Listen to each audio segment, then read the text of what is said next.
नमस्कार. राज्याच्या राजकारणातून एक मोठी बातमी समोर येत आहे. सोलापूरच्या प्राध्यापिका ज्योती वाघमारे यांना शिवसेनेकडून राज्यसभेची उमेदवारी जाहीर. शिवसेनेच्या मुख्य प्रवक्त्या प्राध्यापिका ज्योती वाघमारे यांच्या कार्याची दखल घेत उपमुख्यमंत्री एकनाथ शिंदे यांनी राज्यसभेची उमेदवारी त्यांना बहाल केली आहे. सोलापूरसाठी ही आनंदाची बातमी समोर येत आहे. शिवसेना एकनाथ शिंदे यांच्या पक्षाकडून राज्यसभेसाठी सोलापूरच्या प्राध्यापिका ज्योती वाघमारे यांना उमेदवारी देण्यात आली आहे. बुधवारपर्यंत शिवसेनेकडून राहुल शेवाळे आणि गजानन कीर्तीकर यांच्या नावाची चर्चा होती, परंतु आज गुरुवारी प्राध्यापिका ज्योती वाघमारे यांच्या नावावर शिक्कामोर्तब झाल्याची माहिती समोर येत आहे. शिवसेनेच्या मुख्य प्रवक्त्या प्राध्यापिका ज्योती वाघमारे यांचे नाव राज्यसभेसाठी आल्याने सोलापुरातून सर्व स्तरातून आनंद व्यक्त केला जात आहे.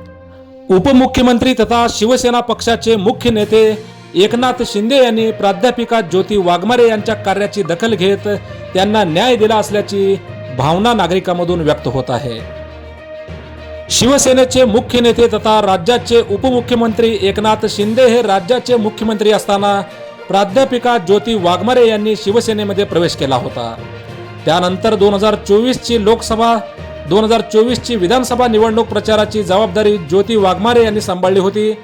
शिवसेनेचे मुख्य प्रवक्तेपद सांभाळताना त्यांनी पक्षाची बाजू राज्यस्तरावर जोरदार लावून धरली होती. त्यामुळे उपमुख्यमंत्री एकनाथ शिंदे यांनी प्राध्यापिका ज्योती वाघमारे यांच्या कार्याची दखल घेत राज्यसभेची उमेदवारी त्यांना बहाल केली आहे. प्राध्यापिका ज्योती वाघमारे यांचे नाव राज्यसभेसाठी आल्याने सोलापुरातून सर्व स्तरातून आनंद व्यक्त केला जात आहे. उपमुख्यमंत्री एकनाथ शिंदे यांनी ज्योती वाघमारे यांना न्याय दिले असल्याचीही भावना नागरिकांमधून व्यक्त होत आहे. मोजक्या, निवडक आणि महत्त्वपूर्ण बातम्या पाहण्यासाठी सबस्क्राईब करा हेलो सोलापूर न्यूज चॅनल आणि नोटिफिकेशन मिळवण्यासाठी बेल आयकॉन प्रेस करायला विसरू नका. धन्यवाद.